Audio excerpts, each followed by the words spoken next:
before we jump into the formal agenda, I want to take a moment to remember Congressman John Lewis. Last Friday, we lost a Herculean figure in our civil rights movement, and it was a loss that I think was made more poignant as we in America are gripped by the struggle to confront the issues of racism and social unrest. For 33 years, Congressman Lewis represented Georgia's 5th congressional district, which includes a large portion of the city of Atlanta. He was a pillar of the civil rights movement, and with Martin Luther King Jr. was one of the Big Six who organized the 1963 March on Washington. 2 years later, he would lead the famous and bloody march from Selma to Montgomery, Alabama. And in 2011, President Obama awarded Congressman Lewis the Presidential Medal of Freedom, calling him the conscience of the United States Congress for his courage and unwavering commitment to justice. We are blessed here at the firm to have several colleagues that knew Congressman Lewis very well and served with him in Congress. And we wanted to give them a few moments at the opening of today's call to express what Congressman Lewis meant to them and to the nation. And I'd like to start with Rodney Slater. And no need to come back to me. Just after you're done, Rodney, Joe Crowley can chime in. Joe served with Congressman Lewis, of course, as did Jack Kingston. And then we'll end with Speaker Boehner, if that's okay. So, Rodney, if you're on the line, please go ahead.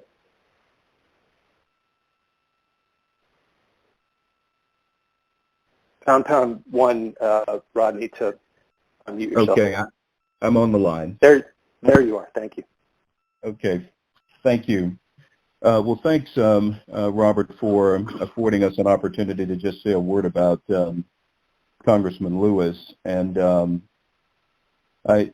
I mean, we've all benefited from just the many articles, beautifully written, and the statements from leaders not only around the country but frankly around the world who have spoken to just his genius and his lifelong commitment. And I would just offer 2 quick points, if I may. One is maybe one of the most significant things was that he had an opportunity to live to be 80 years old.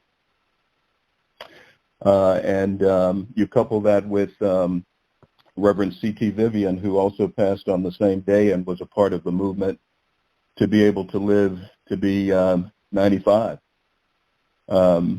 Dr. King only lived 6 additional years after you mentioned the period of service of Congressman Lewis in Congress, 33 years as compared to Dr. King, who only lived to be 39. Medgar Evers only 35. And so for him to be able to live into old age, if you will, and to be able to look beyond the mountain and to see that promised land that Dr. King talked about in his last sermon was quite significant. I had the good fortune of getting to know him when I was on the governor's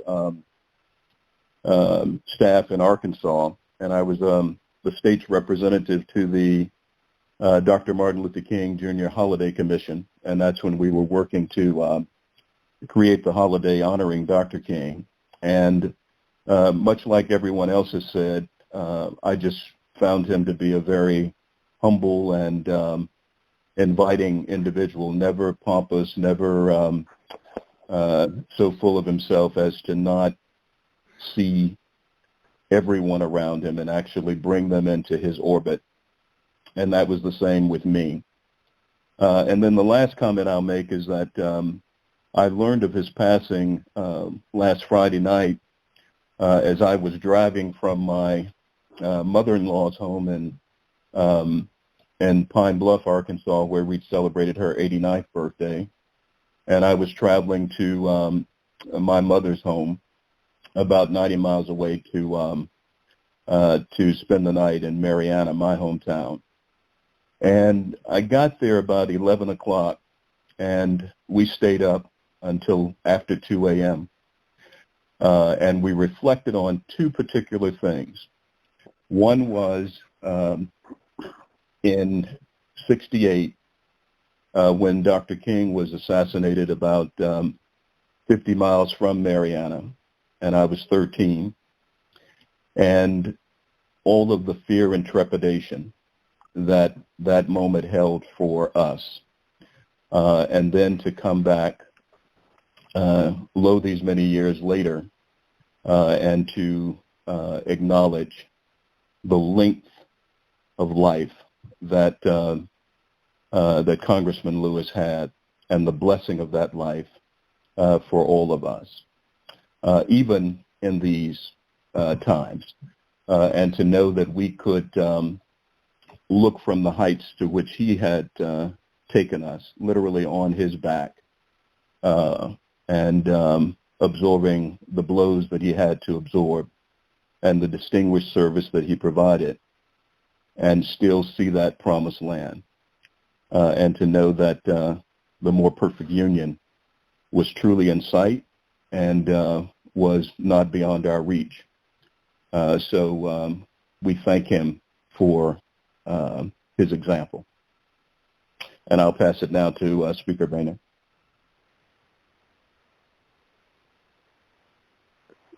Joe Crowley or Speaker, whichever.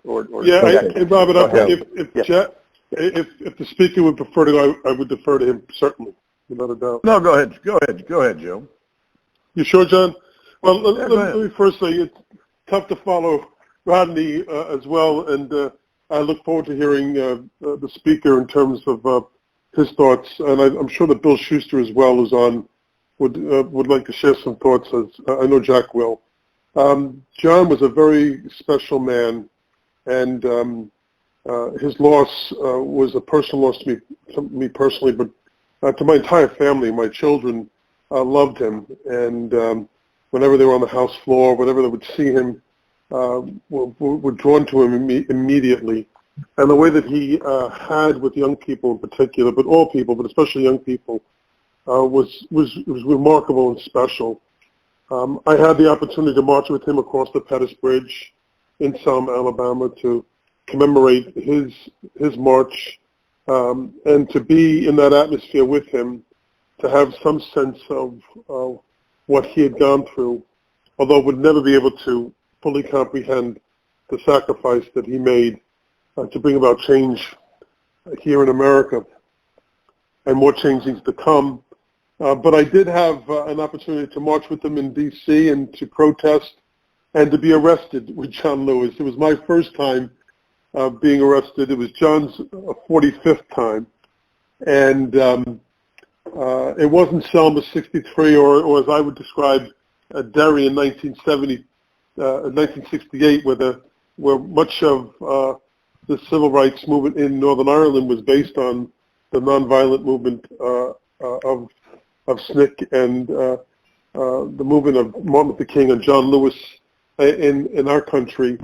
I wasn't facing down water cannon or dogs or rubber bullets, but I still knew it was something special, remarkable to protest and to be arrested, and to certainly do that with arm in arm with John Lewis. And I was still a little bit nervous about what was going on. It was the first time in the back of a van in handcuffs, and I turned to John Lewis kind of laughingly and said, "What are you going in for?" And he smiled at me, and he said, "You look back on this as one of your finest days in public office." And I certainly do. I look back and cherish that moment that I was with him, and will always remember his kindness, his sweetness. After I had lost my election, it was actually the last day that I was on the floor, I saw John, and he put his arm out to me, and I grabbed his hand, and he pulled me to his chest, and we held each other. I felt it was like for an eternity, but it was just for a moment. And we said nothing, and then I kissed his beautiful bald head, and I said to him, "John, I love you." I never missed a chance to say to him I loved him. And he said to me, "I love you too, Brother Joe." And that's the kind of man he was, the kind of relationship that I was fortunate to have with him. I know many have had similar experiences. It wasn't unique to me, but I felt it was unique. And I'll always remember and cherish my experience in my life, experience with my friend John Lewis. So with that, I'll turn to Jack, I guess, Kingston. Thank you, Joe. And I guess as a Georgian, you kind of grow up politically knowing John, and then actually serving with him was a great honor. As you can imagine, our voting records did not necessarily reflect each other, but we certainly came together on a few key things. One of them was this group called Faith in Politics, which Joe and the other people on the phone will know was the group that started the Selma Bridge or the Pettus Bridge reunion every year. And that's what struck me about John, is that he was a frontline soldier in some of the fiercest battles of the civil rights movement, and yet in later years when he could have relaxed and maybe just taken the cushy desk job in Washington, he never slowed down.